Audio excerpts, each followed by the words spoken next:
Hello and welcome to my channel. My name is Josh, and today in this video we're going to be taking a massive deep dive into how to set up your Panasonic S5 specifically for video. In this video I'll be going more in depth about the different settings and tools that I use inside the Panasonic S5 to make it best suited for video production work. I'll also try to explain each setting as best as possible so you understand exactly why I'm using it in the way that I am for video production. I'll also include timestamps in the description so you can jump to the parts of the video that most interests you. So let's get straight into it with the first topic, which is my most recommended picture profiles. So choosing your picture profiles effectively is arguably one of the most important factors of how much flexibility you'll get with your image when it comes to post-processing and editing.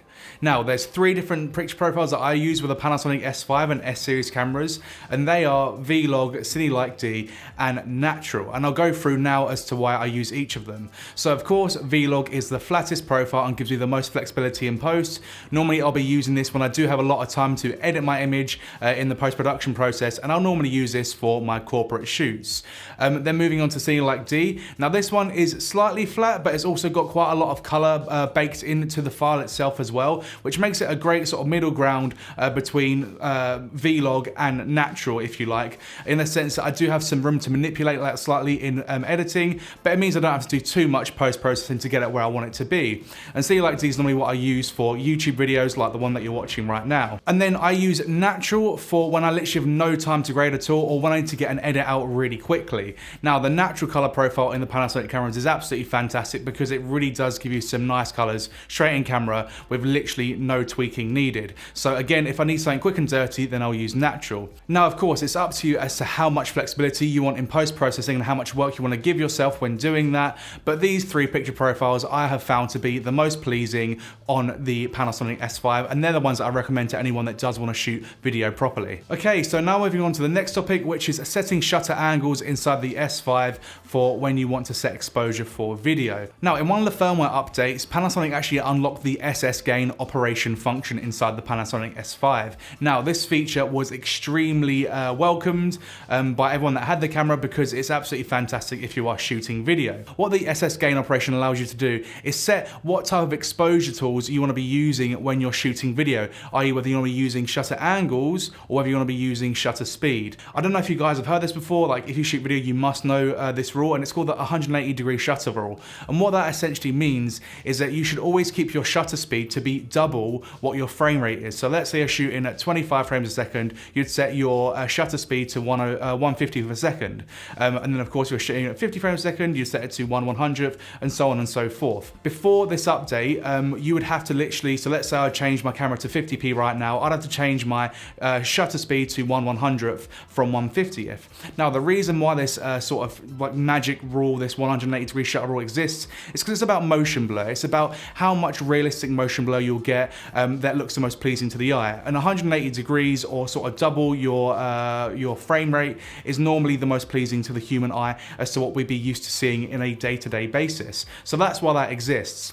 Now with the SS gain operation, what you can do is you can set your exposure meters to angle and ISO, which basically means that you can set your shutter angle instead of setting shutter speed. So that means that I'm able to set my shutter angle to 180 degrees, and then it doesn't matter whether I flick between 25 frames a second, 50 frames a second, or even like 120 frames a second, etc. Because it's set to 180 degrees, that rule will always be met. So I don't need to go in and change my shutter speed accordingly to what frame rate I'm shooting in. So this saves a lot of time, and I definitely recommend that you use shutter angles if you are shooting video. Okay, so now moving on to function button mapping inside the S5. Now, I've already actually made a video about function button mapping and how I set up my Panasonic S5 to help me flick between photo and video shooting really quickly. But I thought I'd touch on it again in this video because it's actually quite a big part of how I shoot video, and it definitely helps me in accessing the features that I need to access really, really quickly when I am shooting on location. The quickest way to map your custom function buttons is simply by holding the button you want to put a function to. So let's say it's the right D-pad, for example.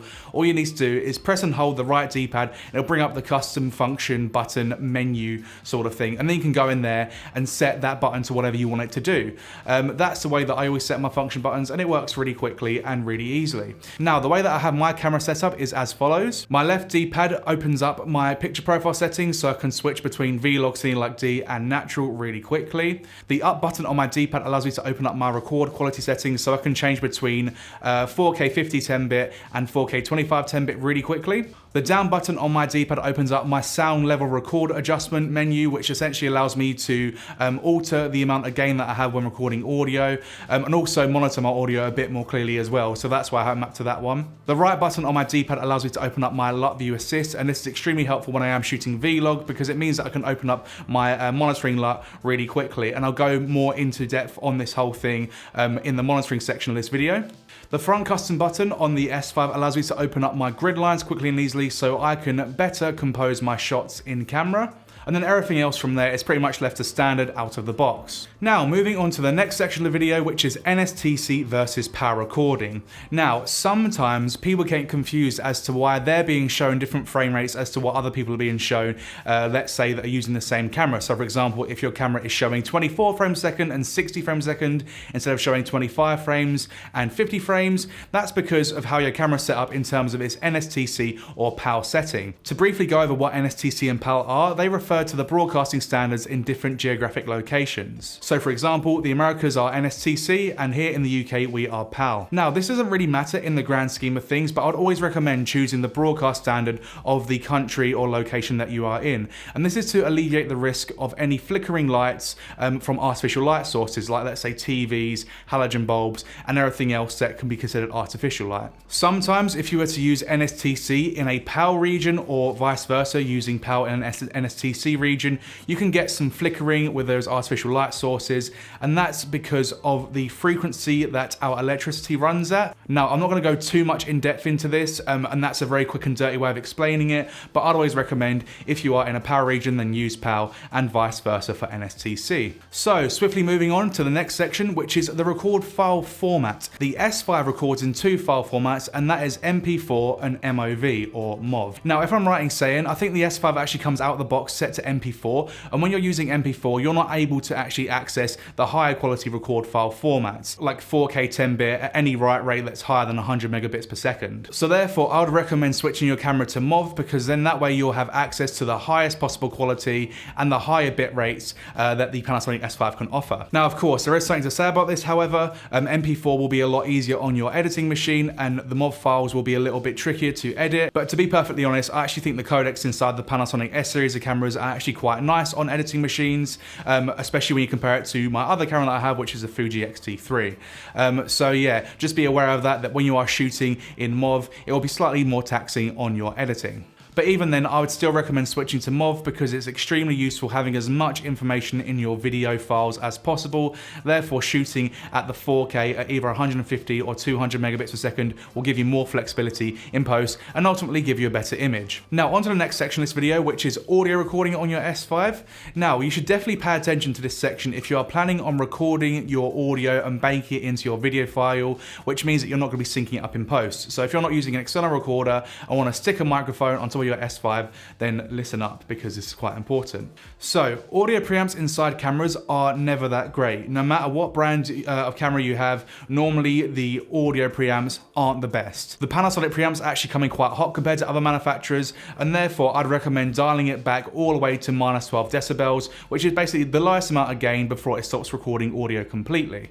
Setting your audio record level to -12 decibels will give you the cleanest signal, and it will also mean that you're not recording your audio too hot. If you're planning on using the DMW XLR1 adapter with your Panasonic S5, which I'd highly recommend, then be sure to switch on the XLR mic adapter function inside your Audio 1 menu. This way, you're telling your camera that you're using XLR mics, and then that way you'll actually bypass the camera preamps altogether. So moving on to monitoring with the S5. Now, it's very rare that I actually use the S5 without an external monitor. I use external monitors all the time when I'm shooting video, and the two that I use are the DesView R5 and the DesView R7.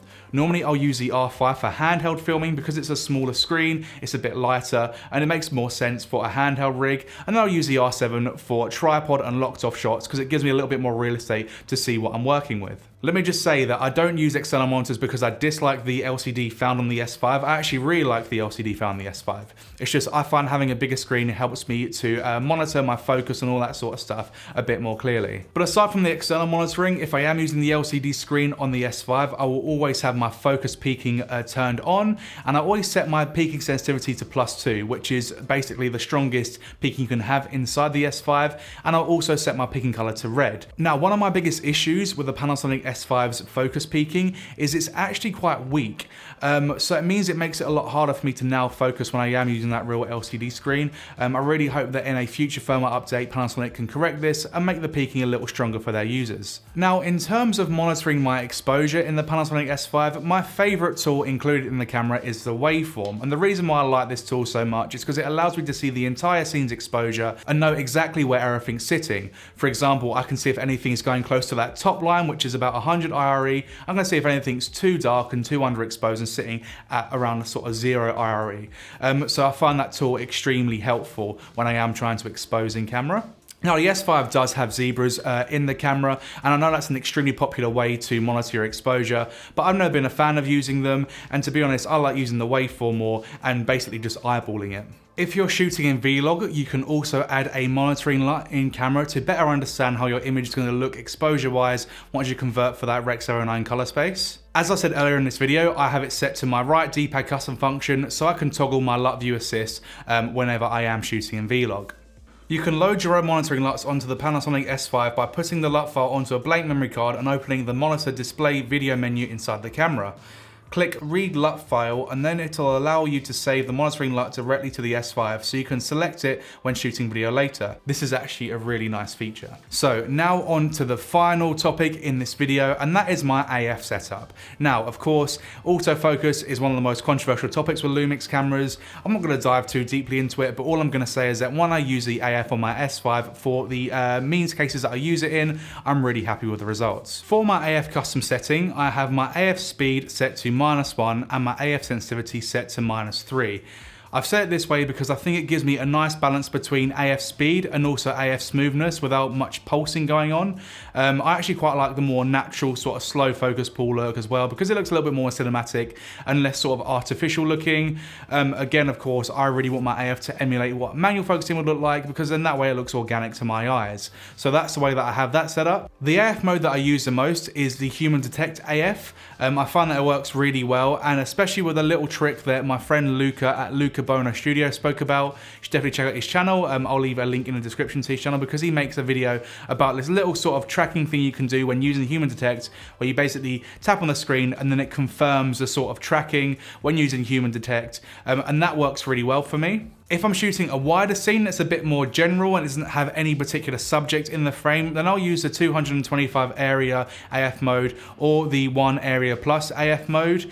Now, the 225 area mode basically allows the camera to decide out of all those focus points where it wants to put focus. So it's actually really good for when you're filming a wider, more general scene. And then the 1 area plus AF essentially allows you to sort of pinpoint where you want the focus to be.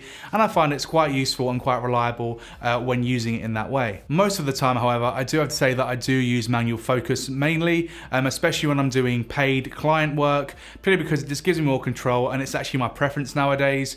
But I do use AF for the YouTube videos and sort of like quick and dirty videos that I may be doing, either if it's like a quick little sort of social thing or whether it's a very, very short video, let's say for something personal. So if you got this far in the video, then thank you so much for sticking around and listening to it all.